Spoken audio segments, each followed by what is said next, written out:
Bueno, buenos días amigos, buenos días vecinas, vecinos, buenos días lluviosos. Hoy, 6 de mayo de 2023, damos comienzo a una nueva emisión de La persona detrás del personaje, en este ciclo que vamos a llamar 1983-2023, 40 años de democracia. 40 episodios, año a año vamos a ir repasando precisamente lo que es estos 40 años de democracia, por gracias a Dios que las tenemos y esperamos tenerlas por siempre, con distintos invitados, vecinos que nos acompañan, que han vivido estos años. Siempre decíamos recién con el invitado, hay gente de menos de 50 años que algunas de las vivencias que estamos compartiendo sábado a sábado en cada uno de los programas no lo han vivido, no lo han pasado. No. Entonces, bueno, estamos acá con Adrián Luques, parece, pues son muchos, para ver precisamente el periodo 1989, diciembre de 1989, diciembre, perdón, de 1990, 1989, diciembre de 1990, ¿sí? Que ya estamos, digamos, en lo que es la propia presidencia de Carlos Saúl Menem, ¿no es cierto? Así que bueno, para todos los mensajes que quieran enviarle a Adrián o al programa, las preguntas que puedan hacerse, lo podrán hacer al celular 15 23 70 40 82. 15 23 70 40 82. Así que pueden mandar esos mensajes, saludos, preguntas, lo que fuere. También, bueno, estamos con el proyecto de hacerlo en 3 partes, en 3 bloques. Va a haber que haber un momento de silencio para poder después, durante la semana, volver a reproducir y hacer la producción del programa para pasarlo por Radio La Junta. Así que bueno, bienvenido. Bienvenido. No. Muchas gracias por la invitación. Gracias Alberto, gracias Mari. Hace tiempo que no nos veíamos y la verdad muy contento por la invitación, agradecido y va a estar bueno reflejar a la sociedad en su conjunto, a los jóvenes hoy en día, de cuál fue o cuál es la visión nuestra de lo que aconteció en esos años de principios de la democracia, principios del gobierno de Menem, y qué es lo que siente cada uno con lo que pasó en ese momento de la Argentina, y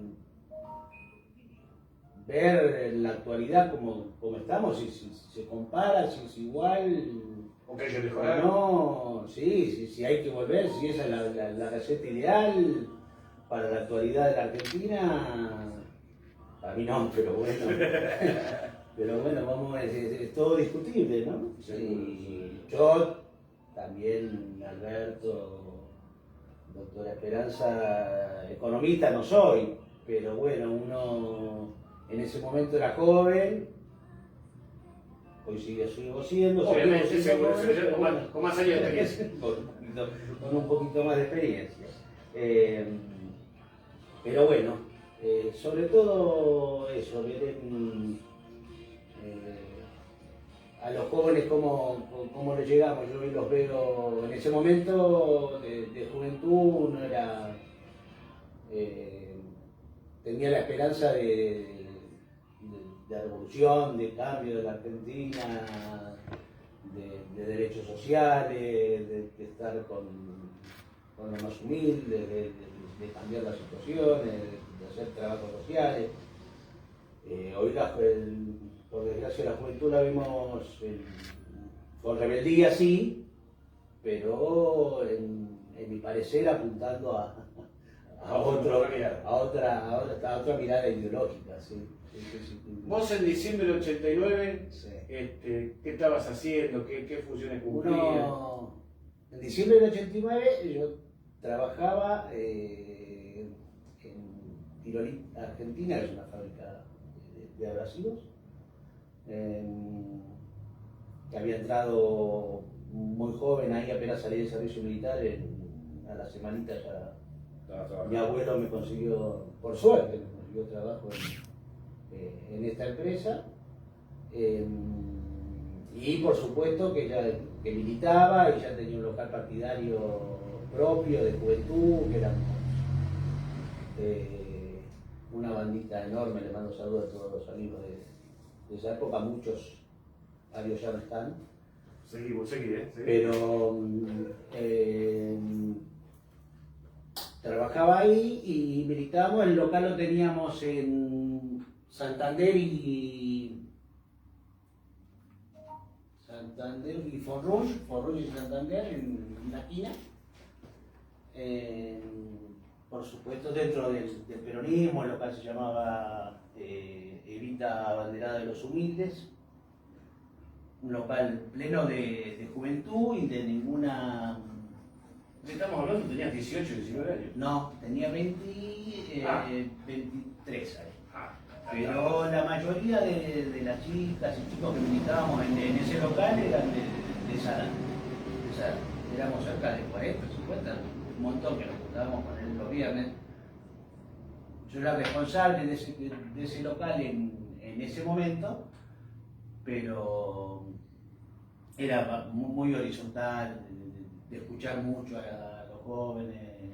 Estamos con Adrián Luques, básicamente, que después también tuviste funciones públicas en la comuna, o lo que después fue la comuna en particular, ¿no? Sí, más adelante, años. Antes de ser comuna, sí, fui director general en el Centro de Gestión y Participación del 2003 al 2006, con la gestión de Ibarra y un poquito con la de Tellerman.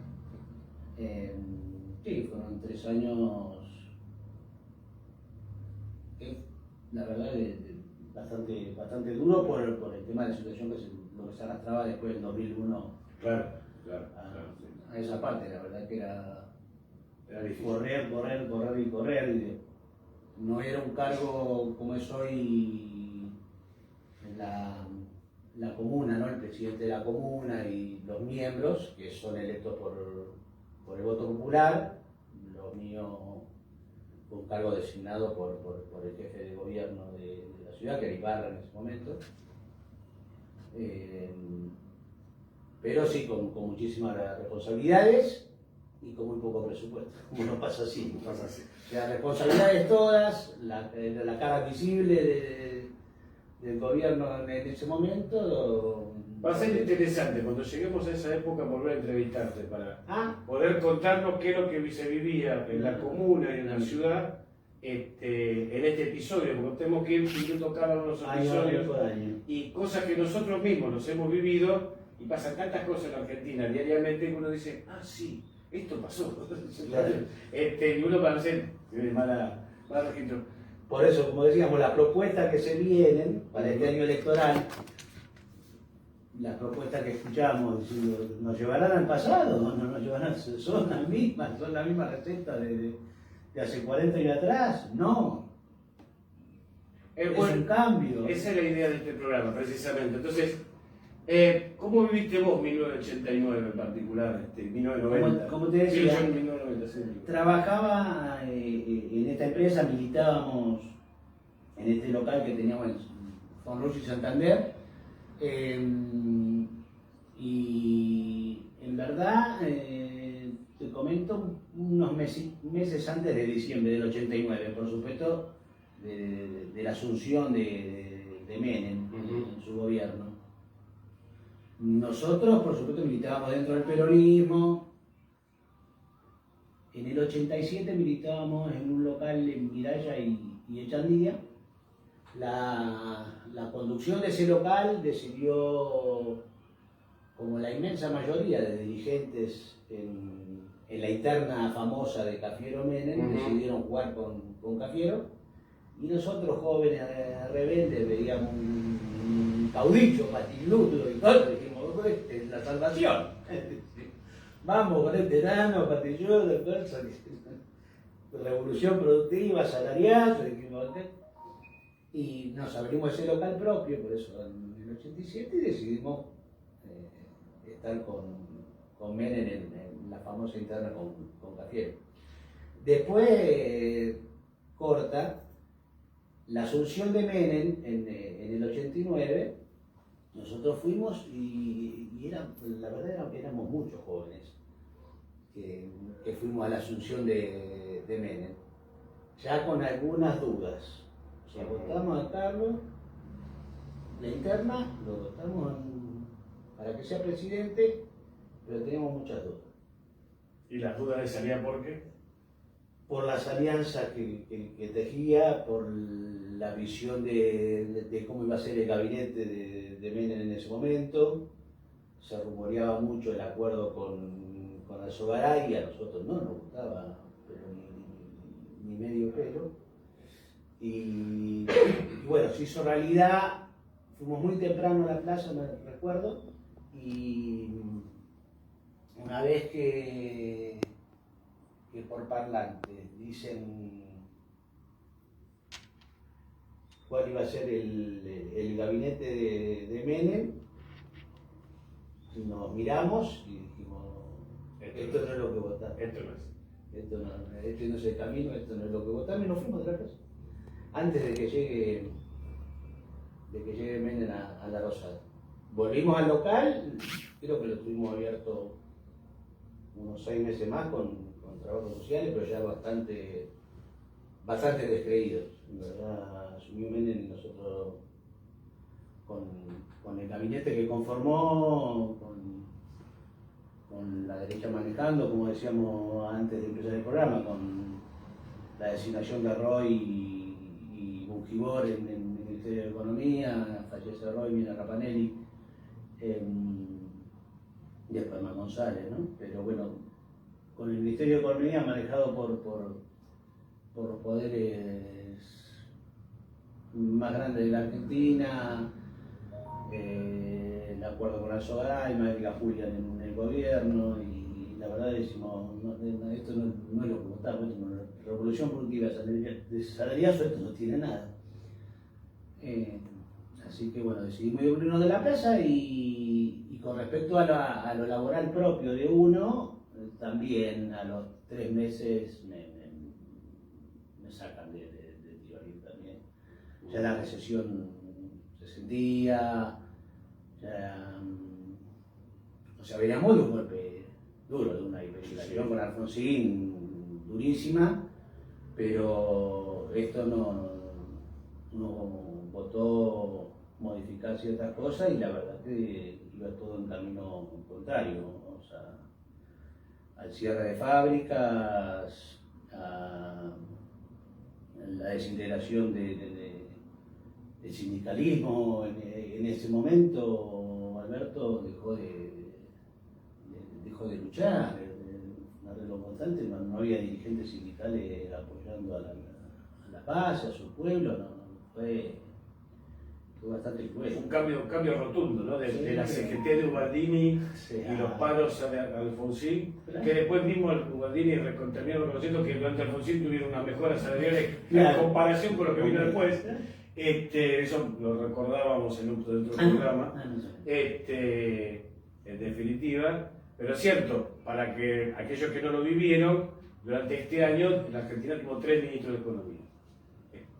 Roy, que fue el primer ministro, que era gerente general de Bungibor, desgraciadamente un hombre grande, y fallece a los 10 días, 10 días, fallece, básicamente tiene un problema de salud, y asume el segundo de él en Bungibor, que era Rapanelli. Y la misma hiperinflación, es decir, los sistemas económicos que estaba sucediendo en Argentina, vuelve a tener dos espirales más durante la época de esta primer periodo estos primeros meses de Menem, y frente al fracaso de eso se le presenta, se ve que al presidente de la Nación, un plan alternativo, y ahí aparece Herman González. Exacto. Que será, digamos, el camino de desembarco de Domingo Felipe Cavallo, precisamente en el Ministerio de Economía, es ya a principios del 91. Pues claro. Que el otro día escuchábamos cuando estaba hablando de la discusión de la dolarización, ¿viste? Y todo lo demás. Y había un economista que me hizo pensar que tiene razón, yo eso no lo tenía presente. Para que se llegara a la convertibilidad hubo que hacer un plan Bonex. Exacto. ¿Qué era el plan Bonex? Principio de los 90. ¿Qué era el plan Bonex? Era todos los depósitos que estaban en los bancos, los depósitos en pesos, los plazos fijos, los plazos fijos, los centrales, que para esa época, se transformaban en títulos públicos, en papelitos.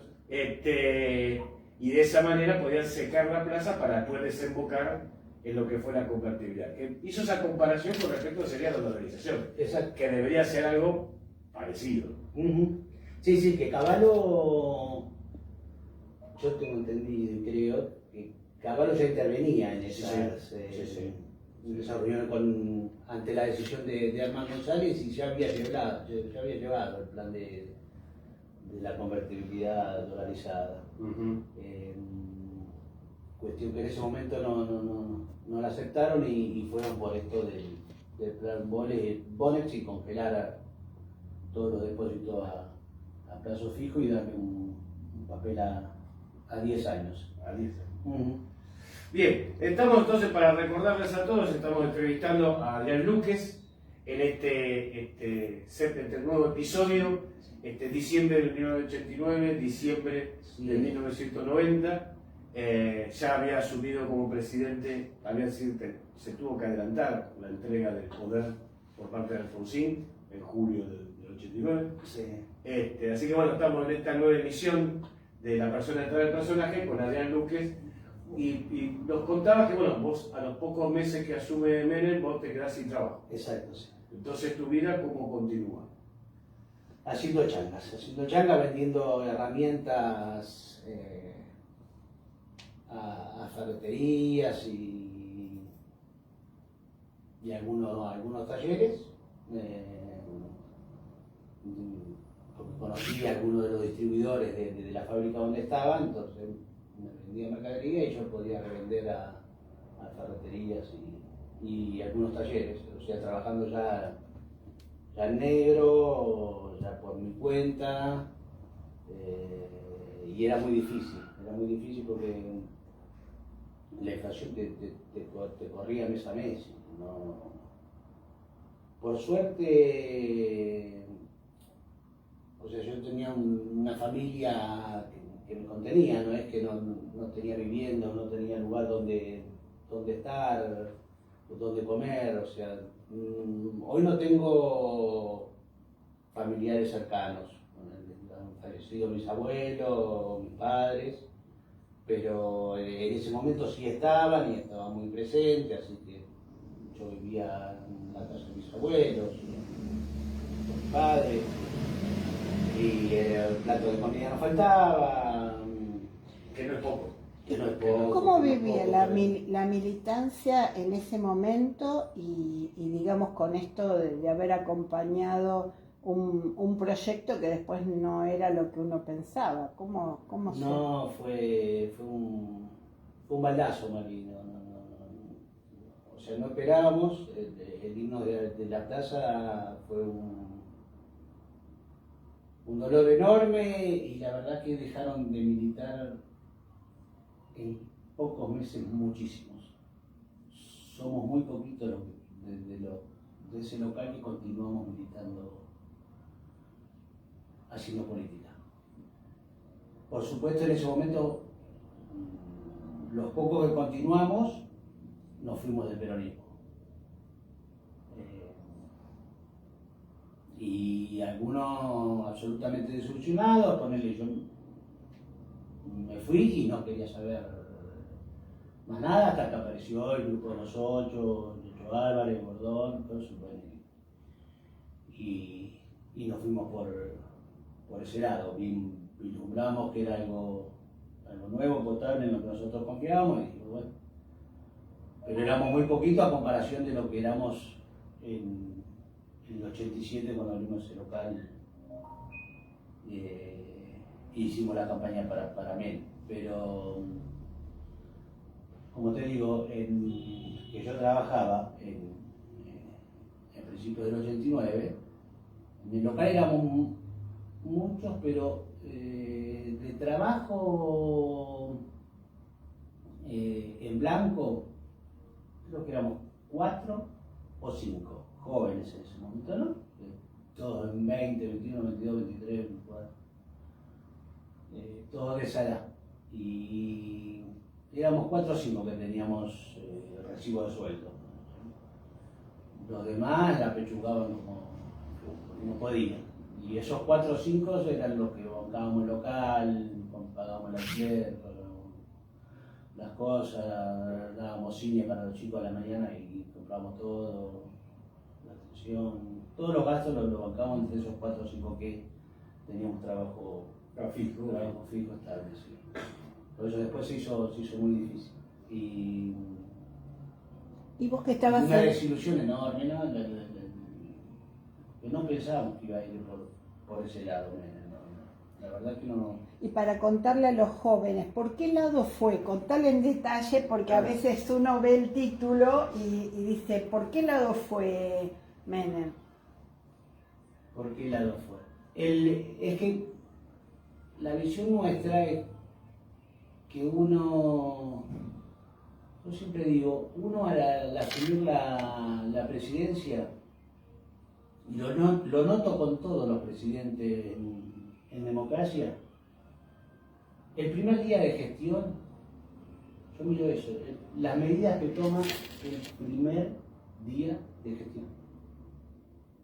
Y eso hace lo que va a ser a posteriori el gobierno de ese presidente o presidenta o quien sea en la República Argentina. Y yo creo que queda demostrado. ¿Y las medidas que tomó Menem cuáles fueron? Por eso te digo yo. Alfonsín, con su primera medida de gobierno, se vio el empuje y la creación, la vuelta a la democracia.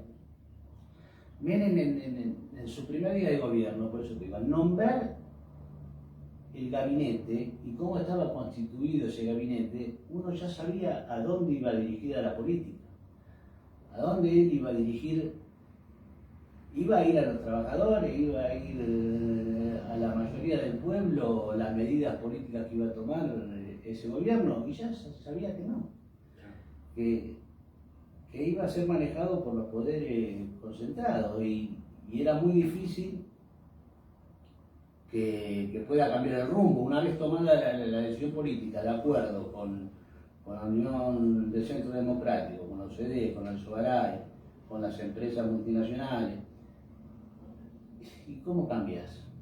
La UCD era, digamos, asimilable a qué partido político actual. Y hoy es Milei. Hoy es Milei. Lo que era la UCD en ese momento.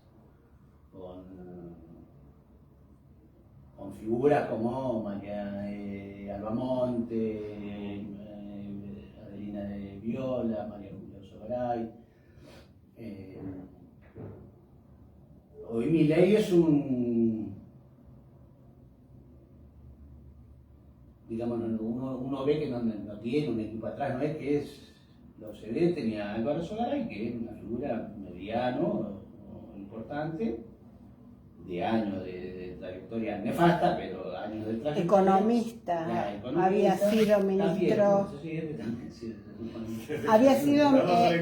Alzogaray había sido ministro en la época de pasar el invierno, era, ¿no? La frase hay que pasar el invierno. Hay que pasar el invierno. El problema es que el invierno en Argentina duró unos 80 años, pero bueno, a veces es otro tema aparte.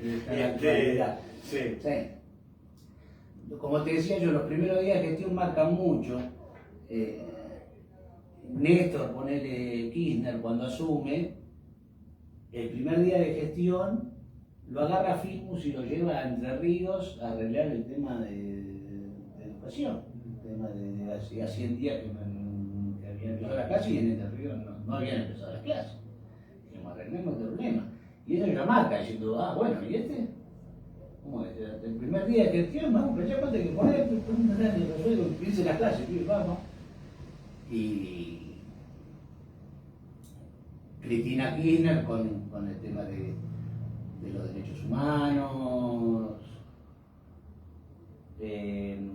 ¿Y Menem, además de designar estos grupos económicos y demás, ¿qué otras medidas tomó que ese año? ¿Qué otras medidas ha tomado Menem en su momento? Pero por eso te digo, el tema de, como dice Alberto, la creación a los 6 meses de gobierno, el gobierno comenzó ya tambaleando con una inflación que subía, que venía en escalada, en espiral. Una vez que en diciembre del 89 asume Hernán González al Ministerio de Economía, ya asesorado por Cavallo, como lo decíamos, y compañía, y lanzan a principios de los 90 el plan Boni con el congelamiento de depósitos. Ahí el perjudicado es el conjunto del pueblo argentino. Son medidas que perjudican a los más humildes, a los trabajadores. Mari, el congelamiento la gente al sufrir una inflación galopante, cobraba su sueldo y lo depositaba a 7 días. Los depósitos de las intereses. Porque daban intereses. Claro, uno ponele hoy, cobraba 100.000 pesos. Y esto fue en diciembre del 89. 100.000 más el aguinaldo, 150.000, ponele. Día plata de hoy, 150.000 pesos. Iba, lo depositaba y a los 7 días le daban, el 14, 15, le daban 18.000, 20.000 pesos. Claro. A los 7 intereses. Entonces la gente iba. No, vivía de los intereses. Esto que fue iban el plan Boni fue el 2 de enero. O sea, veníamos del feriado del 1 de enero. O sea que le congelaron todo eso que había guardado. Ya había cobrado el aguinaldo, ya había cobrado el sueldo. El aguinaldo iba, lo depositaba a 7 días. No, entonces quedó en una recesión total. Tenía una falta de no había plata, no había plata, no. Fue terrible esta medida del gobierno. Y con el discurso de convencer a la población, y lo logró, creo que en la mitad de los argentinos, la otra mitad creo que no, las privatizaciones, o sea, con la promesa de vamos a privatizar todo, lo que sea empresa eficiente y para poder hacernos de los dólares y poder levantar a la Argentina. Una mentira total. Ni a lo que es su dólar. Y creo, si mal no recuerdo, Alberto, en el 90 la primera empresa que se privatiza es Entel, si mal no recuerdo. Sí, señor. Claro, El Entel. 4 de marzo del 90, sí, porque que no andaba la línea, que no, que se... Bueno, a ver, tener teléfono, es decir, las casas, los departamentos de la casa, valían más por tener teléfono. Claro. Es decir, valía más un dormitorio, valía más el teléfono que un dormitorio, si tenía más o menos. 4 ambientes y teléfono. Y teléfono. En ese momento era el viejo teléfono, para los que son muy jóvenes, eran aparatitos. Algún día voy a conseguirlo, no tengo que conseguirlo. Eran aparatitos, algunos más viejos eran negros, Sí. pero otros también más modernos. Pero en definitiva tiene un disquito con 10 numeritos y uno tenía que ir girando ese disquito Buscando los números. Discando los números. Obviamente que cada vez que te equivocabas tenías que cortar, arrancar de vuelta y marcar de vuelta. Sí, olvidémonos del WhatsApp, del mensaje de texto, eso no. Eso en el mundo tampoco existía, vamos a decir, no es que no estaba en Argentina. Y los puestos de trabajo, ¿por qué vos perdiste el trabajo? Porque las pequeñas empresas no Porque se podían. achicaban, se achicaban. Debido a la inflación, a la recesión, a la falta de venta de los productos que producían, ellos achicaban el personal. O sea, no que se la ingeniaban por tratar de producir más o vender más o como ingresar a otro mercado. No me dan los numeritos, chico personal. Vamos a la más fácil, la más rápida. A chico personal y importo. Es peor todavía. O sea, lo que estoy fabricando dejo de producirlo porque me conviene importarlo. De una empresa. ¿Qué fabrica una empresa? Abrasivos. Disco, piedra, disco de cobre, piedra. Sí, una empresa materiales para construcción y para la empresa de una empresa a nivel mundial. La empresa que tiene la casa central de Tirolite es en Austria. Distribuir Austria. Y tiene empresas en China, en Estados Unidos. Entonces a ellos les convenía importar de China que producirlo en Argentina, con tirolín chip.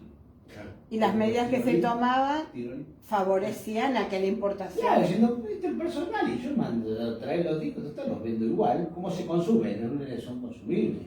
Los discos y una marca líder en el mercado. Así que les convenía traer mercadería de afuera, de la misma marca de ellos, la misma marca, la misma empresa, pero no, y no producirlos acá. ¿Qué pasa hoy? ¿Qué pasa en Argentina? ¿Qué pasa en los últimos años también?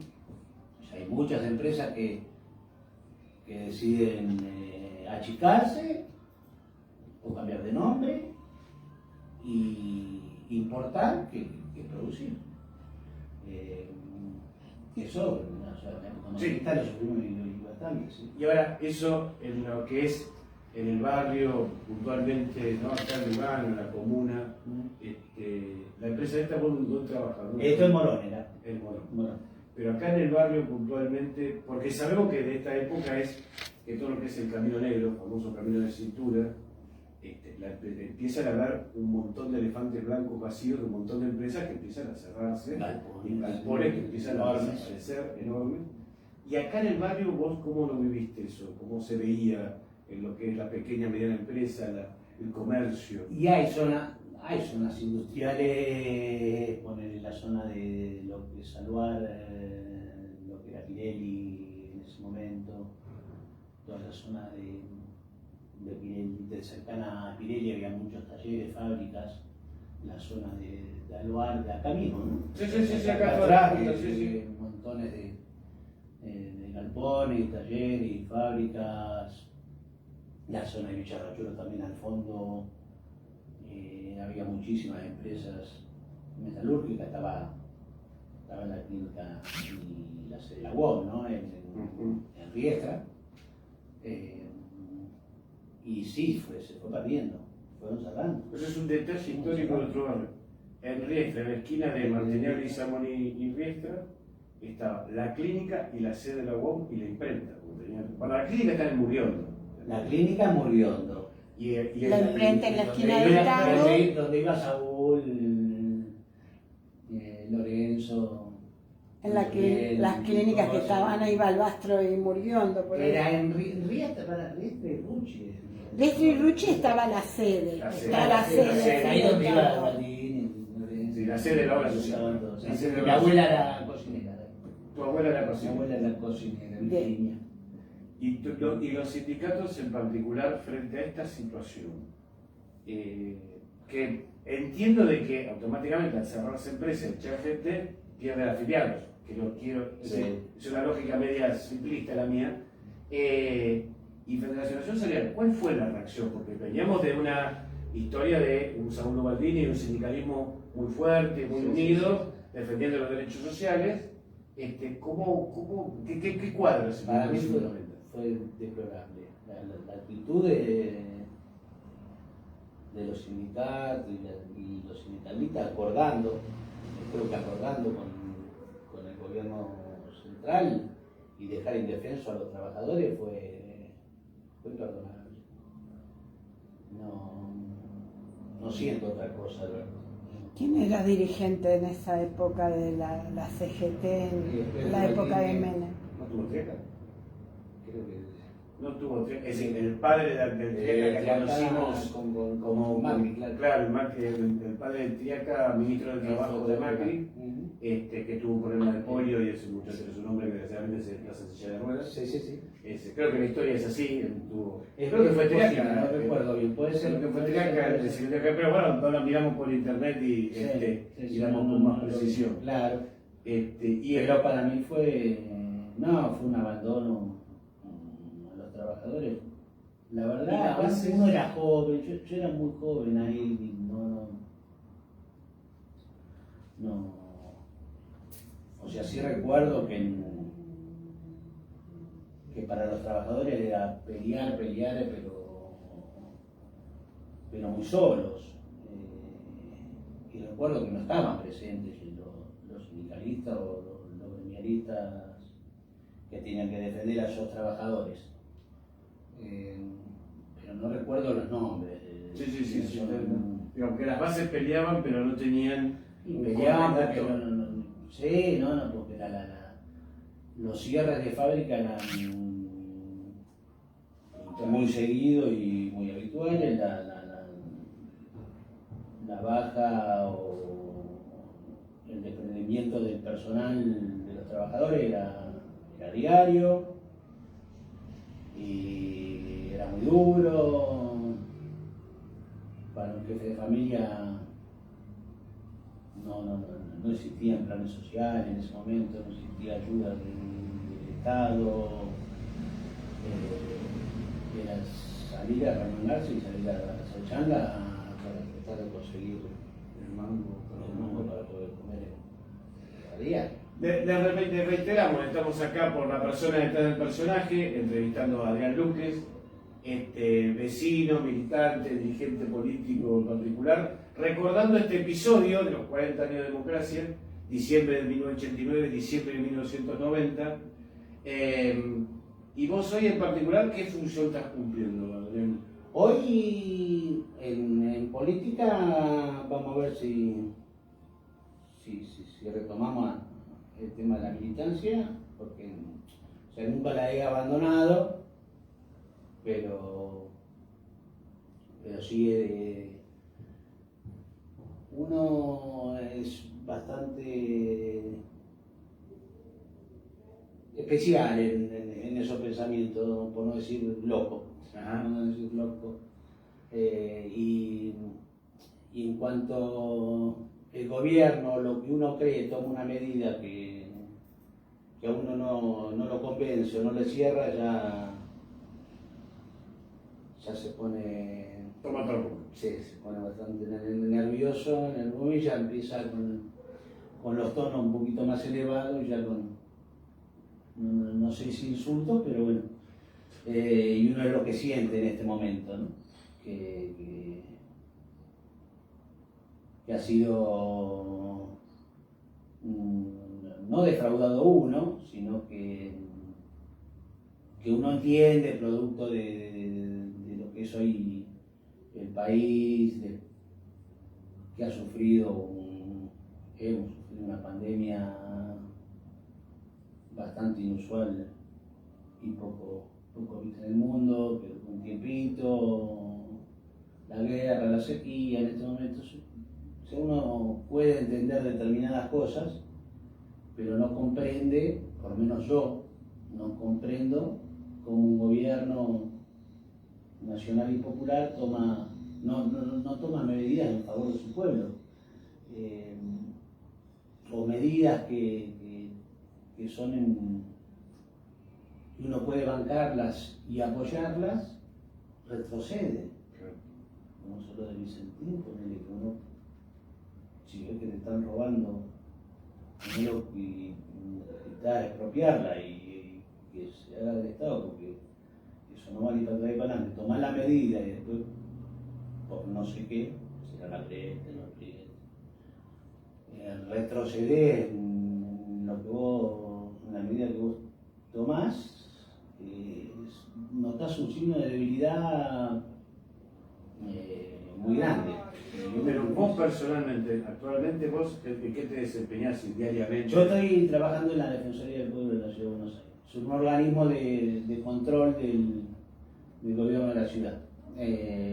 Ingresé ahí en el 2015, hace 8 años. Trabajo en atención al público, trabajé con la gestión de Alejandro Amor en el área de villas. Tenía 2 sedes, teníamos sedes en cada uno de los barrios, pero yo estaba en 2 sedes, una en Villa 20 y otra en Piletones. Y hoy reabrimos la sede de Villa 20 hace 10 días y estoy un día ahí, estoy 3 días en la comuna, que también abrimos 3-4 meses una sede en la Avenida Roca 5252, en la sede de la comuna, abrimos un espacio de atención al conjunto de los vecinos, y la Defensoría es un ente, como te decía, de control.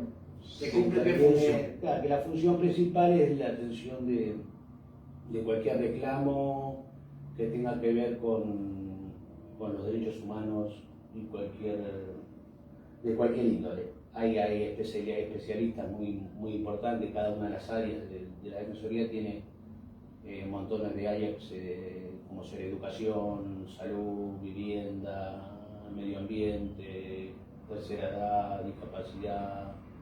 Es decir, esto como un servicio social de apoyatura a las de situaciones consulta, de sociales. asesoramiento, de denuncia. Es decir, lo tuyo siempre estuvo desde el punto de vista de lo social. Casi sí, porque yo no, como me decías vos antes, Alberto, vos fuiste funcionario, sí, uno fue funcionario, medio de casualidad, la verdad que fue la asunción mía como director general en el CGP en ese momento, Centro de Gestión y Participación, fue media de casualidad, porque bueno, sí era secretario general del FERPASO en la zona en ese momento, INER, que busca la conjunción del peronismo con la transversalidad, con demás sectores sociales y políticos de centro y de izquierda. Y termina nombrándome, pero uno la verdad que no lo espera. Ahí me diste el pie, porque vos dijiste, bueno, con lo que pasa y la disolución que para ustedes es el grupo 40, 50 jóvenes significa la medida y cómo la orientación que toma el primer gobierno de Carlos Menem, fue el primero, el segundo. El primer mandato. Y bueno, ahí es el grupo de los 8. ¿Por qué no ilustrás un poco qué es el grupo de los 8 y qué relación tiene con el FEPASO? Porque es parte de la historia que vamos a mirar el capítulo siguiente. ¿Qué es el grupo de los 8? ¿Qué es el FEPASO? ¿Por qué no lo contás un poco? Y el grupo de los 8, una vez que toma esto que decían, que comienza, que está lo del plan Bones, que comienza el tema de las privatizaciones en las empresas del Estado por parte del gobierno de Menem, hay un grupo de diputados en el Congreso Nacional que deciden irse del peronismo, O sea, abrirse de la bancada peronista. Abrirse de la bancada peronista, en pleno, o sea, lo entendible y poner lo que a mí me gusta, medio loco, ¿no? Es cuando alguien toma una decisión así medio trascendente para uno, por su pensamiento, de decir yo de acá me voy cuando de donde se va está en pleno poder. Claro, sí, pero O sea, que me voy, cuando te perdiste, claro. yo me voy. Y ahora hago otra cosa. Como la trata de escuchar en el barco segundo. No, el barco estaba bien flotante. En pleno poder, diciendo, en medio diciendo, de acá, esto no es lo nuestro, no vamos. Ponele, eso fue por eso yo te conté lo nuestro, de jóvenes, de la plaza. Pero yo lo tomo como algo de parte de los compañeras y compañeros que militaban conmigo en ese momento, como algo histórico y fuerte para nosotros. Bancar un gobierno, militarlo, hacer de todo, con 3 o 4 trabajando, los demás en cuero y militarlo a muerte, ganar una interna que era casi imposible, llegar al gobierno y cuando va a llegar a la Casa Rosada, nosotros nos queda un montón, irse de la plaza. O sea, llegar al gobierno diciendo, bueno, ahora empezamos, claro, diciendo, bueno, vamos a reunirnos con el ministro de cosas, con el secretario de cosas, a ver si viene para local y qué no sabe, cómo cerramos, cómo no cerramos. Si no somos parte del gobierno, si no somos parte de nada, vámonos, porque esto no es lo que votamos. Traca era ministro de Trabajo en el año 90 y Gualdini digamos que cierra en 1990 su dirigencia del CGT. O sea que durante el año 90 era Ubaldini. Todavía era Ubaldini. Todavía era Ubaldini.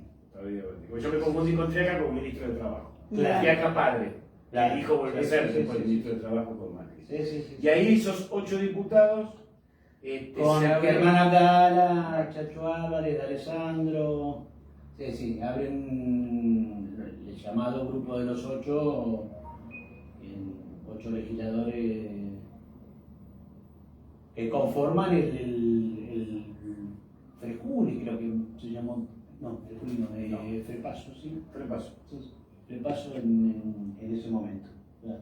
Sí, el gran motor era Germán Abdala. Germán Abdala, Que después, bueno, desgraciadamente por un cáncer de garganta termina falleciendo. Sí. Muy rápidamente, muy joven. Muy joven, un cuadro político. Menos de 40 años tenía. Sí, un cuadro político muy importante. Sí, Germán Abdala, digamos, como era la voz cantante en el movimiento, que ahí nace. De convicciones totales, sí. El arte, ¿no? El representado también a... Claro, era trabajador del Estado, era secretario de Trabajadores del Estado. Y ahí nace lo que es lo que conocemos después como el Frepaso, que tiene una alianza más adelante con Bordón. Con Bordón primero, digamos, claro, Frepaso era Frente País Solidario, Frente Grande, País de Bordón y Solidario los Socialistas, ¿no? Y ahí nace el Frepaso. Claro. O sea que no fue Frepaso lo primero. Fue el Frente Grande. Fue el Frente Grande. El Frente Grande, claro, porque... Sí. Fue el Frente Grande, que se transforma en Frepaso, que después termina formando parte del gobierno con el radicalismo desde la Rúa. La famosa alianza. Otra decisión que, claro, ves que uno es eso, como te decía, uno era el secretario general de Frepaso en ese momento y al tomar esa decisión uno no está de acuerdo. O sea, yo tomaba al Frepaso como algo nuevo y apostaba al tiempo. Uno con la ideología que tiene y el pensamiento que tiene, y si tiene que durar 20, 30 años llegar al poder, que lleguen los más jóvenes y nosotros lo disfrutamos, y llegarán ellos, pero vamos por el camino que nosotros pensamos, porque tenemos que juntarnos con algo para ganar y después quién gobierna. El tema es quién gobierna. Eso es la militancia con la coherencia al ideario que uno quiere llegar, quiere que llegue al poder. Que uno puede estar de acuerdo o no, podemos ser compartido o no, pero de repente hay una coherencia, digamos, en ese aspecto. Como para ir cerrando, ¿vos qué dirías de este año en particular? ¿Cómo lo definirías De este año? Del 89 al 90, de este episodio en particular. Yo te lo defino como un año de decepción, por un lado, frente a los que votaron a un gobierno convencido de que iba a ir por un camino y fue por otro. Después, con el tiempo, yo creo, ¿no? que perdió mucho de los votantes reales y que apoyaban una determinada manera de gobernar y de que tome ciertas medidas políticas, pero bueno, después fue reelecto ese gobierno, la verdad que no sé. Pero al ser reelecto se ve que fue convenciendo a otros sectores que después terminaron apoyándolo a los 6 años para ser reelecto. La verdad que no sé. Quería preguntarte, ¿nos ves a la Argentina en un escenario parecido a ese año 89? ¿Hoy? Sí. No sé si parecido, porque no recuerdo de ese momento poner el nivel de reserva hoy, que es 0 o es muy poca en Argentina. Como te decía, no soy economista, no sé si eso impacta y mucho en las medidas que uno puede tomar hoy en día, ¿no? Sin reserva y con la deuda que tenemos.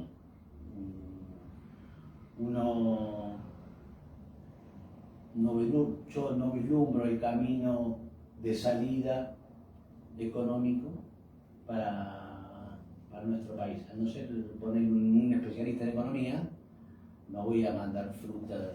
Pero políticamente, no socialmente. Socialmente, vos que... Socialmente, uno puede ver en ciertos sectores, como hablábamos antes, Albert, de los sindicalistas que medio pelo, o sea, defienden a los trabajadores, pero Hasta ahí.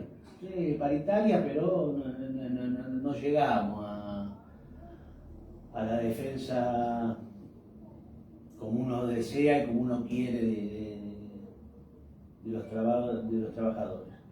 Tiene que ser más enérgico el empuje de los sindicalistas hoy en día en defensa de los trabajadores. Hay una masa importantísima de trabajadores informales, ¿no? Que no están dentro del sistema y de que los sindicalistas puedan defenderlo. Eso es bastante peor, ¿no? Bastante feo, porque si, como se dice en muchos lados, hoy el asalariado, el trabajador del Estado, no llega a fin de mes, ¿qué pasa con esos que no tienen, o sea, le cuesta llegar a fin de mes, sobre todo si pagan un alquiler, la verdad que no sé cómo hace, magia total, una familia argentina hoy y tiene que hacer magia total, y comparado al 90 era muy similar,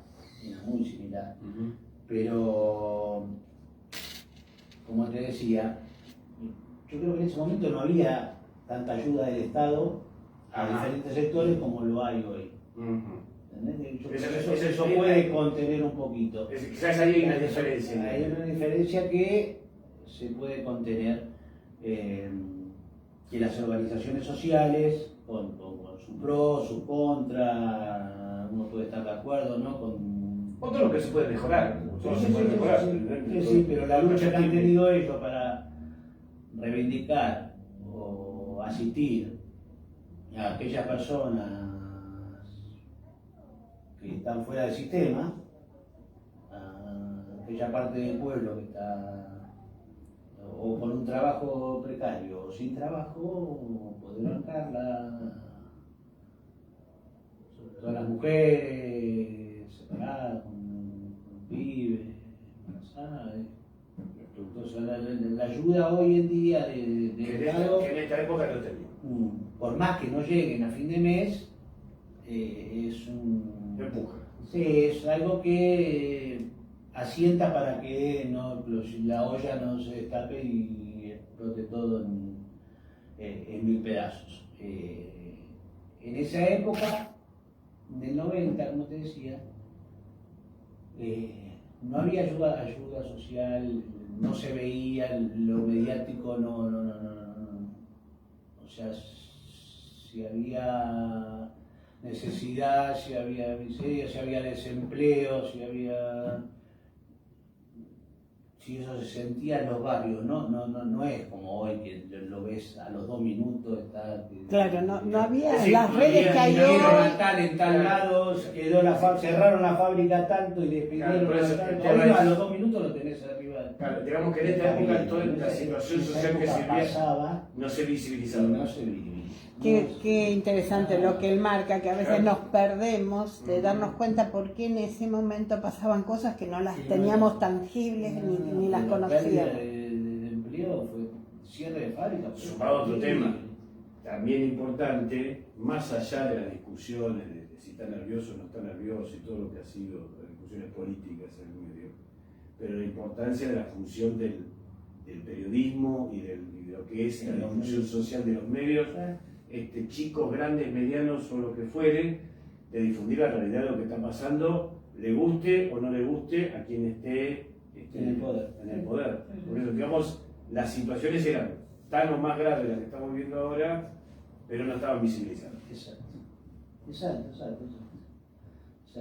Y bueno, hoy yo no sé cómo salir del brete económico en el que estamos. Ojalá podamos lograrlo.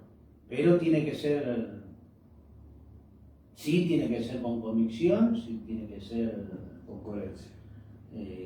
con coherencia, por supuesto, y con coraje.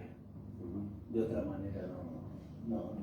Con tibio, a media tinta, así no salimos. Tenemos que estar convencidos de cómo salir. Una vez que estamos convencidos, llevarlo adelante. Y por más intereses que se pongan en el camino, no aflojar, porque y no ceder. Si no,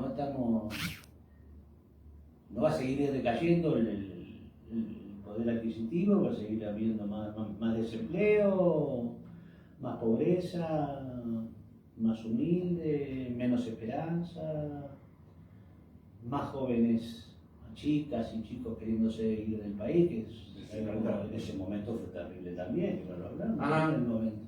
Ah, sí, mira qué detalle. Sí, mi hermana, yo tengo mi hermana. Se recibió de contadora y se fue. Y ahora está en Estados Unidos. El mismo éxodo que se está viendo ahora se vivió en ese momento. Creo que peor era en ese momento, que ahora. En ese momento yo creo que era más... Fue una gran cantidad de gente que se fue en ese momento, pues Italia, cerraban todo. no, pero si había que embajada de Italia para sacar los cosas y después. Y ahora pasa lo mismo, claro. Las colas que había para sacar la nacionalidad. Sí, nacionalidad, porque yo tengo mi abuelo es italiano. Sí, no me acuerdo de Realmente te agradecemos porque hemos repasado. Paraguay. ¿Sabés lo que era de esto, Adrián? Es que, como decía Beatriz recién, que quizás es la causa sociológica para entender cómo es que un gobierno de estas características es reelecto. Claro. Porque quizás gran parte de los argentinos no estaban viendo lo que estaba pasando en la realidad social. ¿Sí? No se visibilizaban precisamente estos problemas. No se visibilizaba tanto la cantidad de jóvenes que se querían ir del país. Que hoy tenemos esa ventaja, que uno ya sabe. La tecnología nos acerca. No, pero también cierta responsabilidad del periodismo, porque por intereses o no intereses. Te van 3 parientes y te van al aeropuerto y te van del país. Más allá de que haya los intereses mediáticos o lo que fuere, pero por lo menos ya sabemos lo que está pasando. Sabemos cuando alguna de las automotrices tiene que cortar las horas extras o lo que fuere, ya enseguida nos enteramos al toque. Creo que esa es una pequeña diferencia que en próximos episodios podríamos analizarlo cuando llegamos cómo es que un gobierno con estas características es reelecto y enfrente tenía a este frepaso, a este frente grande que empezaba a crearse con el país solidario. El país solidario. Y Angeló por otro lado, ¿no? Exactamente. Por Lectomen, Angeló y Bordón Álvarez. Bordón Álvarez y el de Río Negro, ¿cómo se llama? Tienes razón. Massachusetts, y que ahí fue la... Que fue la primera gran derrota radical con el 5% de los votos. Claro. La segunda. Pero Bordón Álvarez en el segundo. Claro. Porque la primera gran derrota, la más pronunciada derrota fue en el 2001, 2003. Me río porque. Sí, decime. No lo voy a decir. Bueno, está bien, listo, no vamos a comprometer nada.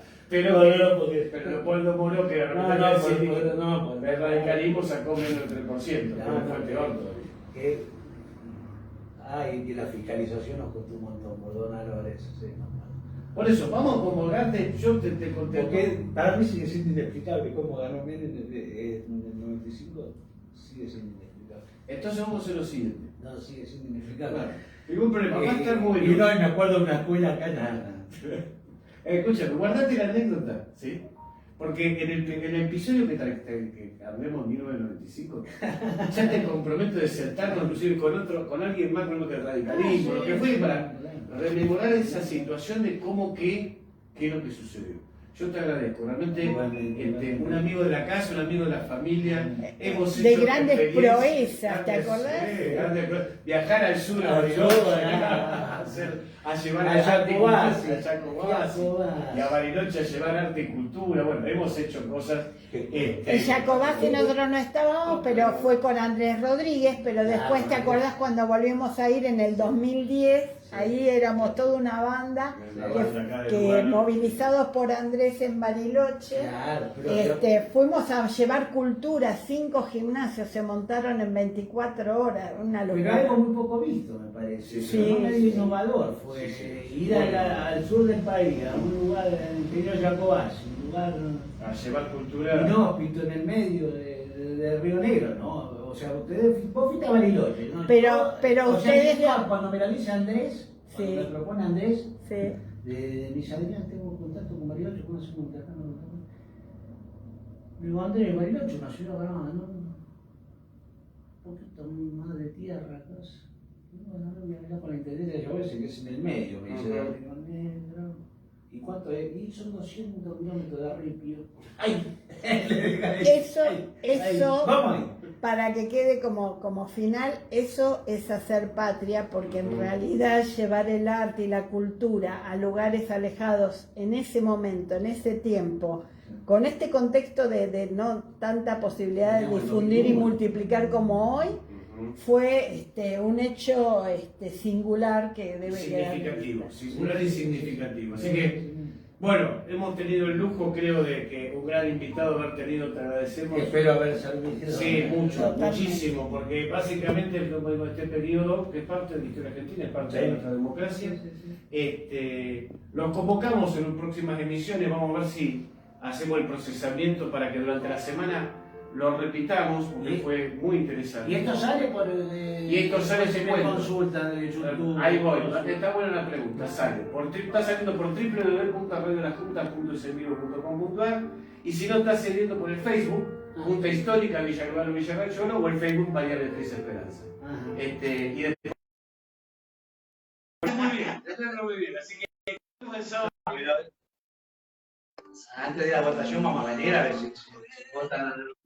Bueno, vamos a conocer a todos los candidatos. Eso es lo que Así que nos vemos el sábado próximo, en particular en una emisión de la persona de personaje, con un nuevo episodio de este ciclo 1983-2023, 40 años de democracia. Gracias.